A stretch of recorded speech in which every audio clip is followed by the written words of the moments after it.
Hello everyone, welcome to my YouTube channel. अगर आप new हो इस यूट्यूब चैनल पे तो आप चैनल को सब्सक्राइब कर सकते हो। तो आज के इस सेशन में हम डिस्कस करने वाले हैं आईआईटी जैम के लिए 5 मंथ स्ट्रैटेजी।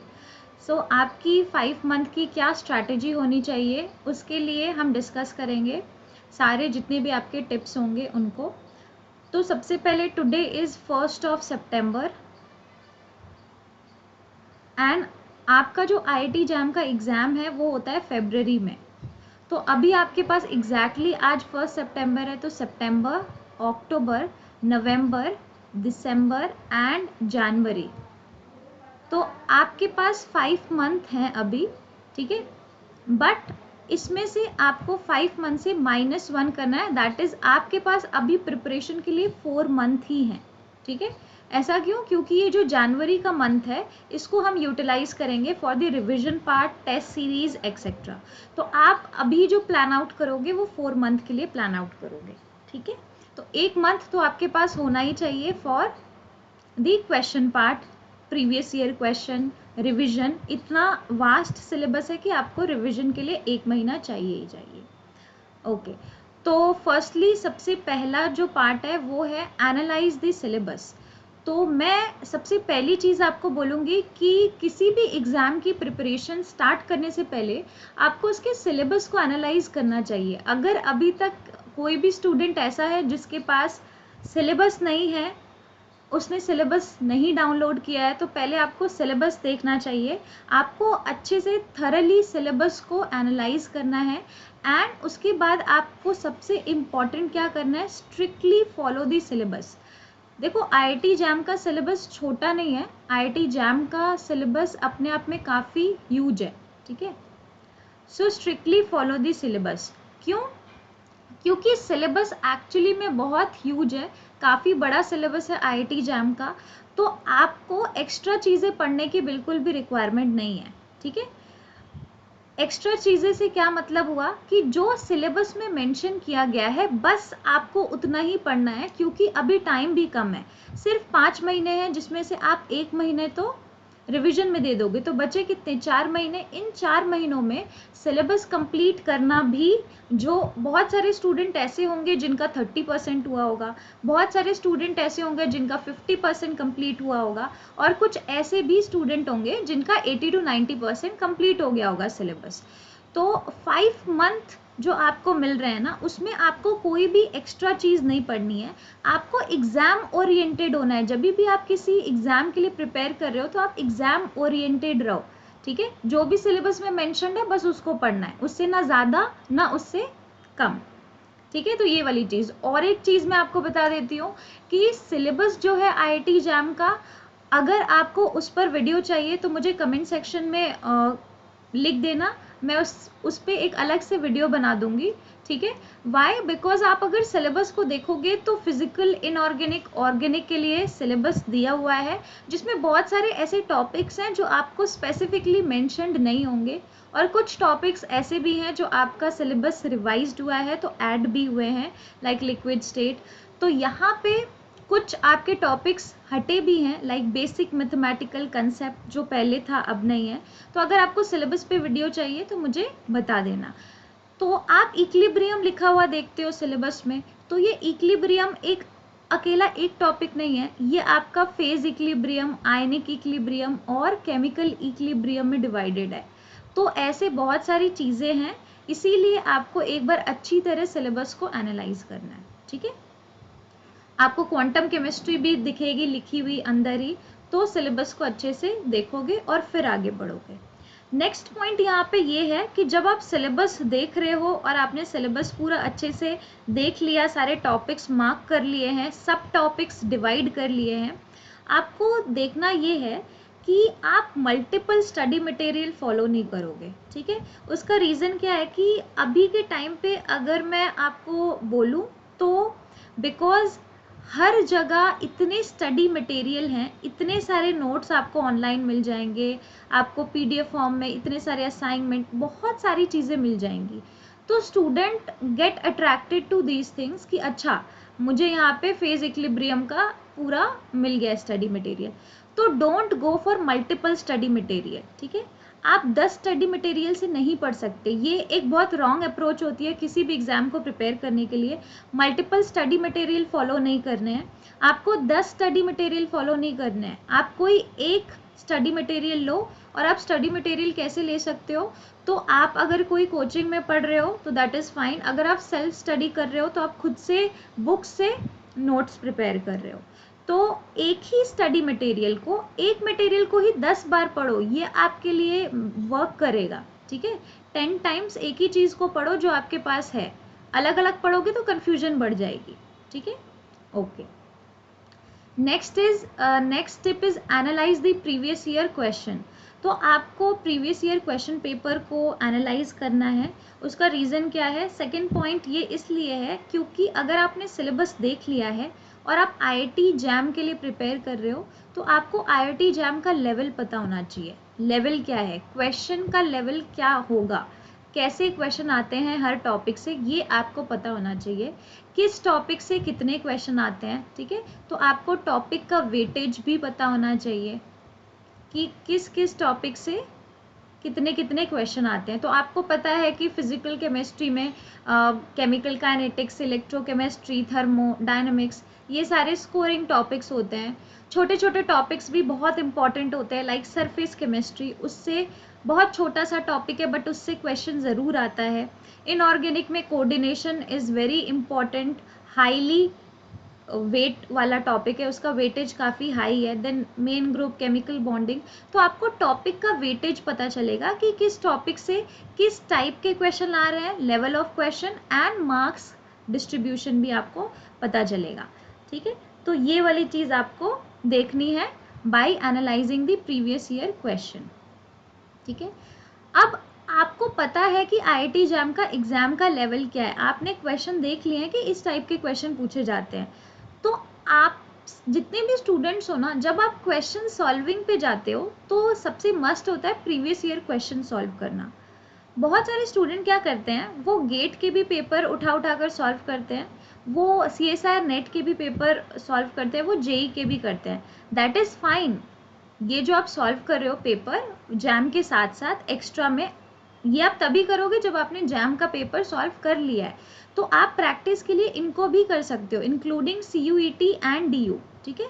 बट इसके आप सब उठाकर सॉल्व नहीं कर सकते हो, बिकॉज अगर आप देखोगे तो गेट और नेट का सिलेबस कंपैरेटिवली जैम से अलग है। गेट का सिलेबस फिर भी काफ़ी मैच होता है जैम से, but level of question is different. अगर आप देखोगे जैम लेवल पे क्वांटम केमिस्ट्री बहुत इजी पूछी जाती है, बट गेट लेवल पे quantum chemistry is asked quite difficult as compare to JAM exam. तो आपको वही क्वेश्चन देखकर सॉल्व करने हैं जो आपके एग्जाम के लेवल के हों और सिलेबस मैच कर रहा हो, ठीक है। सारे क्वेश्चन पूरा गेट और नेट का पेपर उठाकर सॉल्व नहीं करना है, अदरवाइज वो आपके सिलेबस का पार्ट नहीं है, आप कंफ्यूज हो जाओगे और टाइम वेस्ट करोगे। आप उतने टाइम में आप बाकी चीज़ें भी सॉल्व कर सकते हो। तो ये चीज़ें बहुत इंपॉर्टेंट होती है because time is very important. Next, third जो आपके लिए टिप है is prepare a proper schedule. Actually में मेन जो इस सेशन का मोटिव है वो आपका शेड्यूल पार्ट ही है, कि बचे तो सिर्फ 4 महीने हैं, क्योंकि 1 मंथ तो हमने स्ट्रैटेजी में दे दिया रिविजन पार्ट को, that is January, correct. This is for revision part. तो अब बाकी के 4 महीने को आप कैसे डिवाइड करोगे? तो आपको सितंबर, अक्टूबर, नवंबर और दिसंबर, इसके लिए आपको शेड्यूल करना है, ठीक है।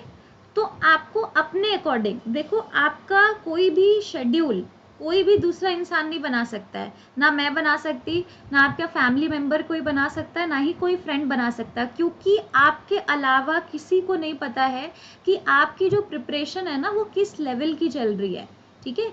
और यहाँ पे एक सब्जेक्ट के 3 टॉपिक्स होते हैं, एक होता है ऑर्गेनिक केमिस्ट्री, एक होता है आपका फिजिकल केमिस्ट्री और एक होता है आपका इनऑर्गेनिक केमिस्ट्री।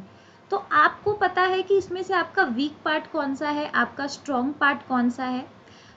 तो आपको क्या करना है, सितंबर मंथ में वो टॉपिक कंप्लीट कर लो जो आपने 50% किए हो, जो आपने 70% किए हो, मतलब जो आपने अधूरे छोड़े हैं ना उन सबको कंप्लीट करके ख़त्म करो।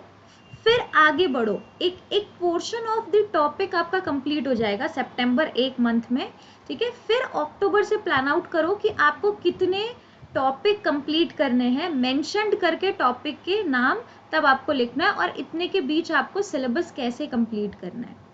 And one more thing I will suggest you कि आप लोग क्या करते हो यहाँ पे कि आपने कोई टारगेट सेट किया है अगर, and if you will not achieve that target, eventually you will get demotivated, ठीक है। That is human tendency. आपने कुछ भी चीज़ें सेट की और वो ना हो तो हम डीमोटिवेट हो जाते हैं, करेक्ट। तो इसके लिए हम क्या कर सकते हैं कि अगर कोई भी स्टूडेंट ऐसा है ना जो पर डे का टारगेट सेट करता है, तो चांसेस ज़्यादा है कि आप पर डे के टारगेट को अचीव नहीं कर पाते हो, ठीक है। देखो आप 80% भी या 70% भी अचीव कर लोगे ना जो आपने अपने शेड्यूल में मेंशन किया है, दैट इज़ फाइन, ठीक है, क्लियर है। तो डे का अगर आप सेट करोगे तो ये थोड़ा सा डिफिकल्ट हो जाता है करना, बिकॉज एक दिन में आपको नहीं पता है कि क्या चीज़ें आएंगी, कभी कुछ काम हो गया, कभी कुछ, कभी आपकी तबीयत ठीक नहीं है, ठीक है। तो ये सारी बहुत सारी चीज़ें होती है, प्लस आपका कॉलेज भी है साथ में। If I am considering you are in the 3rd year of BSc, तो ये भी चीज़ थोड़ी सी आपको अफेक्ट करेगी कि कॉलेज में आप मान लो प्रैक्टिकल हो रहा है, कुछ एग्जाम है, तो ये सब चीज़ें आपको करने हैं वीकली टारगेट सेट, ठीक है। वीकली टारगेट से क्या होता है कि वीकली टारगेट में आपके पास चांस है कि आपने जो लिखा है ना टारगेट, वो आपका कंप्लीट होगा ही होगा। उसका रीज़न क्या है, आपने Monday, Tuesday, Wednesday, Thursday, Friday and Saturday, Sunday, ठीक है, चलो संडे एक दिन आप छुट्टी ले सकते हो, ये आपने टारगेट सेट कर लिया ना अगर, तो आप क्या कर सकते हो, संडे को रख लो, बिकॉज अगर आप कॉलेज गोइंग हो तो सैटरडे संडे ही आपका प्रोडक्टिव डे होगा। एक मंडे से फ्राइडे के बीच में कोई ब्रेक ले लेना, से थर्सडे आपने ब्रेक ले लिया, ठीक है। देखो ब्रेक इज़ वेरी इंपॉर्टेंट, मेरी जो लास्ट टिप है वो मेनली ब्रेक के ऊपर ही है कि आपको ब्रेक भी लेना है, ठीक है। पूरे 5 महीने पढ़ना ही पढ़ना नहीं है कि आप एक भी दिन का ब्रेक नहीं दोगे, ठीक है। तो आपको क्या पता है कि आपने मान लो 2 टॉपिक लिख दिए हैं, 2 टॉपिक आप कंप्लीट करोगे एक वीक में, एक छोटा टॉपिक लेना है, एक बड़ा टॉपिक लेना है। ऑल्सो आपका जो चूजिंग पार्ट होगा वो भी मैं आपको बहुत क्लियरली बता रही हूँ। ये थोड़ा सा डिटेल स्ट्रैटेजी सेशन मैंने रखा है, उसका रीज़न ये है कि मैं इसी में सारी चीज़ें आपको बता रही हूँ प्रॉपर हर चीज़ के बारे में, कि एक आप थोड़ा सा ऐसा सब्जेक्ट रख सकते हो से फिजिकल केमिस्ट्री आपको जो पसंद है, और एक ऐसा टॉपिक जो आपको पसंद नहीं है, बोरिंग लगता है, से इनऑर्गेनिक केमिस्ट्री। तो आप दोनों साथ में रखोगे, उससे क्या होगा कि जब आपको पढ़ने का मन नहीं करेगा तब आप वो टॉपिक पढ़ोगे जो आपको अच्छा लगता है। जैसे मान लो आपको रात को नींद आती है तो वो टॉपिक पढ़ो जो आपको पसंद है। उससे क्या होगा कि अगर नींद आ भी रही होगी तो क्योंकि वो आपको पसंद है आप पढ़ लोगे, बट जिस टाइम आप एकदम एक्टिव रहोगे उस टाइम वो टॉपिक उठाओ जो आपको थोड़ा बोरिंग लगता है, ताकि आप उसको मैक्सिमम कवर कर पाओ अपने 100% कंसंट्रेशन के साथ, ठीक है। तो क्या होगा, मान लो मंडे को कुछ काम पड़ गया, आपने ये मंडे का डे वेस्ट कर दिया, तो अगर आप डेली टारगेट सेट करोगे तो ये मंडे आपका चला जाएगा। तो क्या करोगे, मंडे वाला काम ट्यूसडे को आप कर लोगे, ठीक है, क्योंकि आपके पास एक है ना कि चलो मैं इस छुट्टी को भी यूटिलाइज कर सकता हूँ। अगर मुझे मंडे को कुछ काम पड़ गया या मेरी तबीयत ठीक नहीं है तो मैं थर्सडे को भी यूटिलाइज कर सकता हूँ। तो weekly targets are more likely to you will complete it. Daily targets में प्रॉब्लम आएगी। सो ये वाली चीज़ आपको रखनी है, आपको बैलेंस करना है कौन से टॉपिक के साथ कौन सा टॉपिक, एंड ऑल्सो सारी चीज़ें बहुत स्ट्रैटेजिकली आपको फॉलो करनी है, स्मार्ट वर्क करना है, ठीक है। स्मार्टली आपको अपना टाइम टेबल सेट करना है, स्मार्ट वर्क करोगे तब जाके ये 4 महीने अच्छे से यूटिलाइज हो पाएंगे, ठीक है। Okay, now this is the 4th point, make proper notes, this is very important. ये जो ऐप है शिखा पाठशाला, ये आपको डिस्क्रिप्शन बॉक्स में और कमेंट सेक्शन में मिल जाएगा, और टेलीग्राम की लिंक भी मिल जाएगी, आपको ज्वाइन कर सकते हो, इस ऐप को डाउनलोड कर सकते हो, ठीक है। इस पर मैंने क्या किया है, मैं IIT JAM 2023 के लिए और IIT JAM 2024 के लिए, ठीक है, और गेट के लिए भी इस पे कोर्सेज आपके चल रहे हैं, ठीक है। 513 रुपीज़ मंथली चार्ज है फॉर IIT JAM 2023।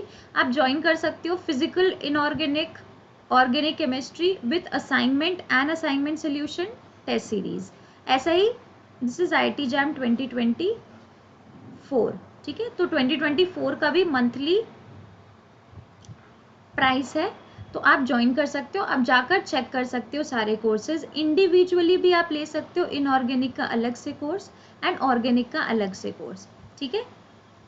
333 चार्ज है आपका और इनऑर्गेनिक और ऑर्गेनिक के लिए, sorry physical, I am sorry, inorganic and physical के लिए। इंडिविजुअल कोर्स अगर आप ज्वाइन करना चाहते हो, कोई ऐसा है जो सिर्फ फिजिकल ही पढ़ना चाहता है, तो वो मंथली 333 पे कर सकता है, ठीक है। तो this is a very small price and also आपको सारी चीज़ें मिलेंगी। ये मैं नोट्स के नीचे क्यों लिख रही हूँ, इसलिए लिख रही हूँ बिकॉज जो भी अगर आपने कोई कोचिंग ज्वाइन की है तो वहाँ पे जो वीडियो लेक्चर्स आप देख रहे हो उनके आप प्रॉपर नोट्स बनाओगे।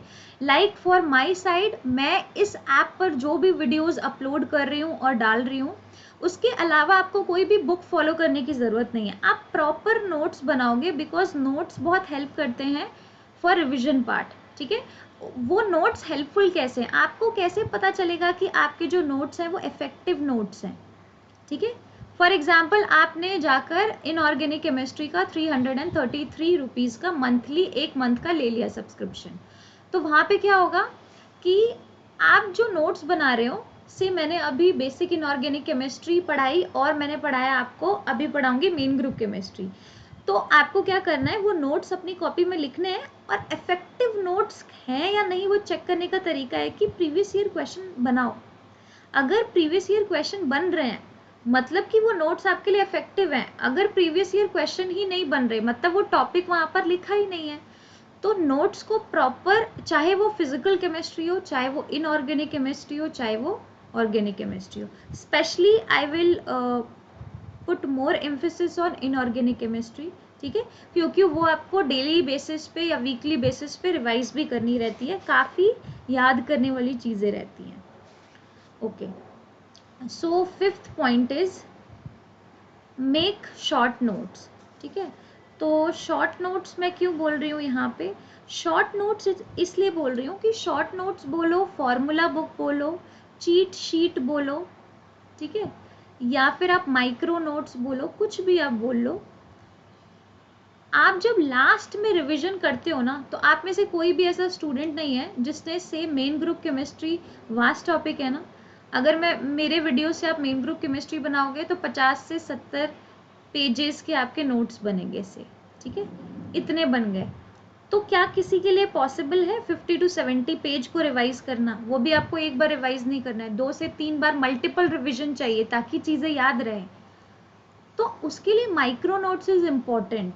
आपको सबके इम्पॉर्टेंट चीज़ें लिखनी पड़ेंगी जो काम की है। जो आप पूरी डेफिनेशन लिख रहे हो वो तो डिटेल्ड नोट्स हैं, ये वाले थे detail notes, make proper notes, उसमें से आपको प्रॉपर इम्पॉर्टेंट पार्ट पिकअप करना है।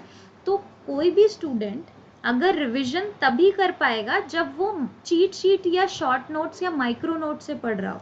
इसी को आपको एकदम कंसाइज करके कितने 7 से 10 पेजेस में करना पड़ेगा, तब आप इसको मल्टीपल टाइम रिवाइज कर पाओगे। आपके लिए खुद से बहुत इजी हो जाएगा कि जब आप फ्री हो तो आपने उठाया और 7 से 8 पेज एक बार पूरा पढ़ लिया, 70 पेज नहीं पढ़ पाओगे, ठीक है।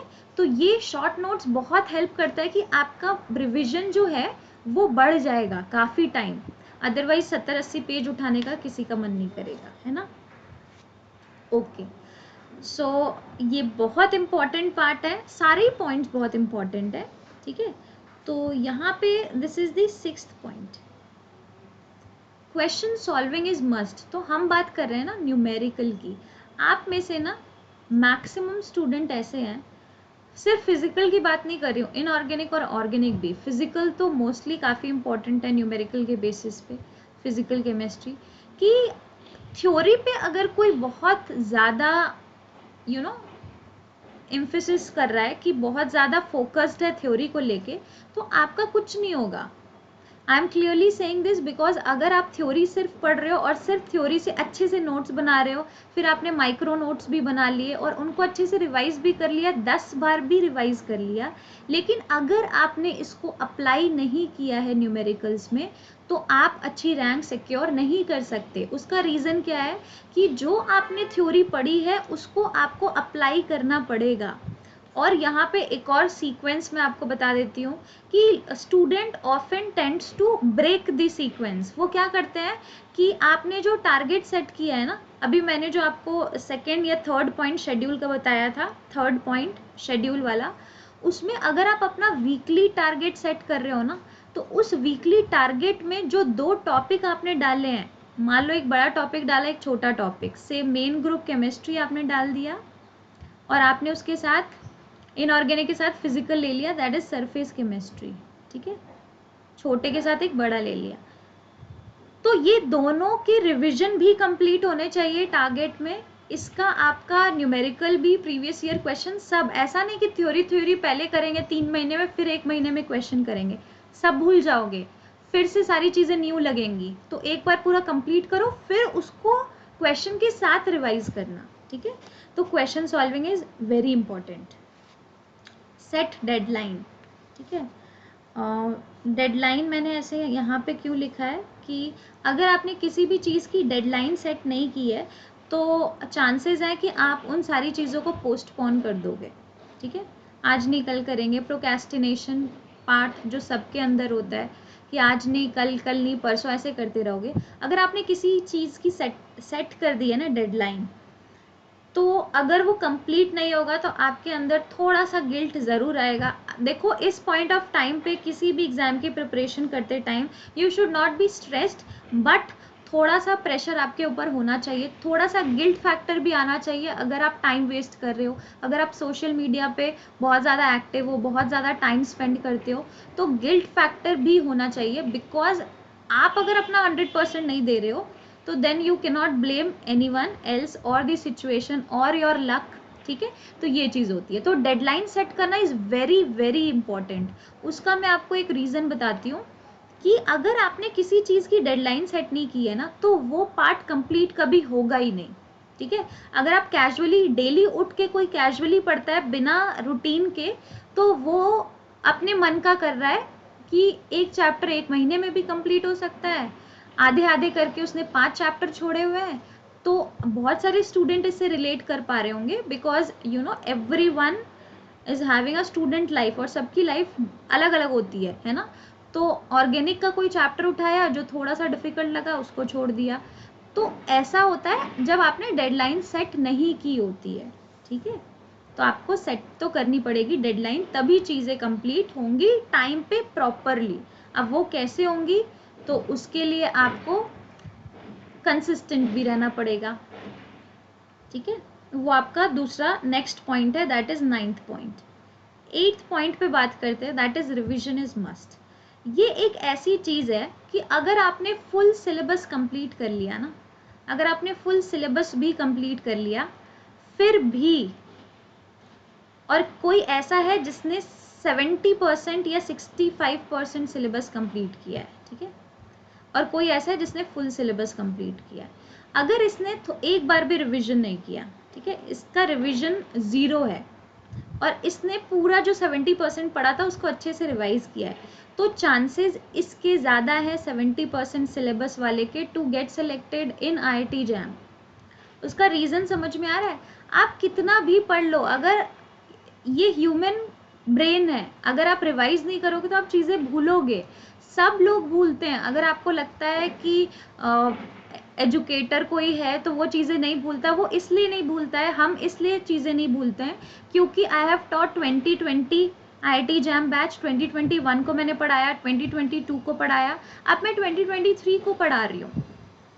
तो एक ही चीज़ को अगर मैं इतनी बार पढ़ाऊंगी, और मैं एक साल में एक चैप्टर एक बार तो नहीं पढ़ाती, मैं 2-3 बार पढ़ाती हूँ, तो आप समझ लो अगर मैं 3 बार भी पढ़ा रही हूँ किसी चैप्टर को, मिनिमम रिवीजन अलग होते हैं, क्वेश्चन में अलग होते हैं, है ना।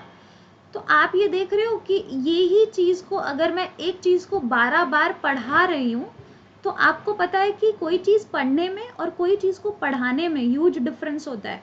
आप अगर कोई चीज़ खुद से पढ़ रहे हो और वही चीज़ अगर आप अपने फ्रेंड को एक्सप्लेन कर रहे हो तो वो टॉपिक आपका ज़्यादा क्लियर होता है। तो ये क्या है, ये एक्चुअली में मेरा रिविजन ही तो हो रहा है। अगर मैं इस चीज़ को 15 या 16 बार पढ़ा रही हूँ तो रिविजन हो रहा है, मुझे रिवाइज करने की ज़रूरत नहीं है, बिकॉज ऑटोमेटिकली वो चीज़ें बार बार रिपीट हो रही हैं। ठीक है, तो रिपीटेशन इज़ वेरी इंपॉर्टेंट, चीज़ों को रिपीट ही तो करना है आपको, तभी आप कोई भी चीज़ को अपने दिमाग में रख पाओगे। तो उसके लिए वीकली सेट कर लो, आप एक संडे सैटरडे सेट कर लो, वीकली रिवाइज करोगे, या फिर अगर आप चाहते हो कि मैं पर डे ही रिवाइज करूँ, 1 घंटा निकाल लूँ, तो दैट इज़ ओके, अपने अकॉर्डिंग आप कर सकते हो। ओके, बी कंसिस्टेंट, तो ये आपका 9th पॉइंट है।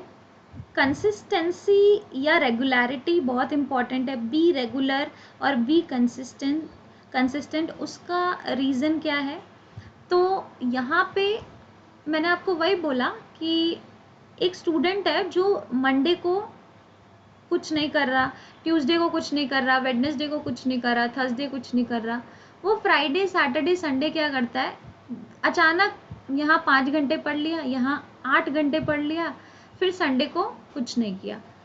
तो ये इरेगुलर जो स्टूडेंट है, कभी 10 घंटे पढ़ रहे हो, कभी 1 घंटे भी नहीं पढ़ रहे हो, कभी पूरा ही दिन वेस्ट कर दिया, एक भी दिन नहीं पढ़ा, ये इनकंसिस्टेंसी या इरेगुलरिटी एग्ज़ाम क्रैक नहीं कर सकते हो आप। ठीक है, बिकॉज आप जो गैप क्रिएट कर रहे हो ना, वो गैप में क्या हो रहा है, एक पहली चीज़ तो आप कंसिस्टेंट नहीं हो, तो आप टॉपिक के साथ भी कंसिस्टेंसी नहीं मेंटेन कर पा रहे हो, प्लस रिविजन आपका पूरा ज़ीरो हो रहा है। ठीक है, आप टॉपिक भूल रहे हो, अगर आप गैप क्रिएट कर रहे हो तो आप दूर जा रहे हो उस चीज़ों से। ठीक है, तो कोई ऐसा स्टूडेंट नहीं चाहिए जो डेली 15 घंटे पढ़े। ठीक है, ऐसा नहीं है, आप डेली जो भी पढ़ रहे हो, 4 से 5 घंटे पढ़ रहे हो, 3 घंटे पढ़ रहे हो, 4 घंटे पढ़ रहे हो, आप रेगुलर पढ़ोगे। रेगुलर, अगर आप 3 घंटे भी पढ़ते हो तो वो भी आप रेगुलर पढ़ोगे। सैटरडे संडे में थोड़ा सा इंक्रीज करना पड़ेगा, बिकॉज टाइम बहुत कम है। ठीक है, तो कॉलेज के बाद आप जितना भी टाइम निकाल सकते हो, और ये मैं सेल्फ स्टडी की बात कर रही हूँ। ठीक है, वीडियो देखना सेल्फ स्टडी में नहीं आता है। अगर आप यूट्यूब से देख के कुछ पढ़ रहे हो तो that is not self study. Self study क्या है, आपने वो वीडियो देख लिया, उसके बाद जो 2 आवर्स आप उस चीज़ को पढ़ रहे हो, रिवाइज कर रहे हो, ठीक है, उस पर क्वेश्चन कर रहे हो, दैट इज़ सेल्फ स्टडी। तो अलग से आपको टाइम देना पड़ेगा रेगुलर बेसिस पे। ठीक है, ओके। लास्ट पॉइंट आपका है दैट इज़ टेक ब्रेक। तो आपको स्ट्रेस नहीं लेना है। ठीक है, आई नो बोलना इज़ वेरी इजी, बहुत सारे स्टूडेंट काफ़ी स्ट्रेस में रहते हैं बिकॉज टाइम बहुत पास आ रहा है ना, और आप में से बहुत सारे स्टूडेंट हैं जो सिलेबस को लेके कि सिलेबस कंप्लीट नहीं हुआ। तो मैं आपको एक चीज़ बहुत क्लियरली बोल देती हूँ, आपका मेन फोकस होना चाहिए टू कवर फुल सिलेबस। ठीक है, 1-2 टॉपिक आप छोड़ सकते हो, वो आप पहले से डिसाइड कर लो कि आपको ये टॉपिक छोड़ना है। ठीक है, पहले से ही डिसाइड कर लो ये टॉपिक छोड़ना है। कोई भी स्टूडेंट ड्यूरिंग दी प्रोसेस ऐसा नहीं करेगा कि आपने सितंबर में डिसाइड कर लिया है कि आप 2 टॉपिक नहीं पढ़ोगे, अब वो 2 टॉपिक मोस्ट स्कोरिंग टॉपिक नहीं होने चाहिए।